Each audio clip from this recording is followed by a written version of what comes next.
গণতান্ত্রিক শুভ দাশগুপ্ত।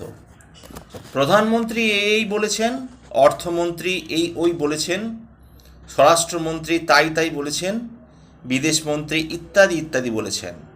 এত সব খবর পড়ার পর হাঁপিয়ে উঠে হঠাৎ নজরে পড়ল সাতের পাতার নিচের দিকে কোনা চেপে দাদের মলমের বিজ্ঞাপনের ঠিক পাশে ছোট অক্ষরে ছাপা রয়েছে, প্রবীণ স্বাধীনতা সংগ্রামীর অনাহারে মৃত্যু ইত্যাদি।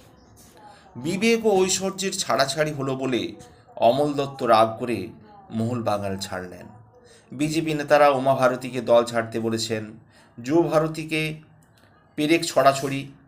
এইসব গুরুত্বপূর্ণ মহাসংবাদগুলি পড়ার পর ক্লান্ত হয়ে এক কাপ চা খাওয়া যায় কিনা ভাবতে ভাবতে যখন একটু এলিয়ে পড়েছি, তখন কাজের বউটি খবর শোনালো, জানেন দাদা, রমেনবাবু মারা গেলেন আজ ভোরে।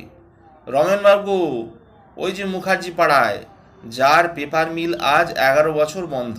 হ্যাঁ, উনি ভোর রাতে গলায় দড়ি দিয়ে ঝুলে পড়েছেন। কড়া নড়ে উঠল। গিয়ে দরজা খুললাম। একদল যুবক এসেছে। মেসোমশাই, এই নিন আপনাদের বাড়ির ভোটার স্লিপগুলো, ভোটটা দেবেন কিন্তু।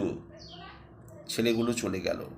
কাজের বউটিও পড়ে রইল খবরের কাগজ, আর তার পাশে গণতান্ত্রিক শ্রীমান আমি, ভোটার বাবু।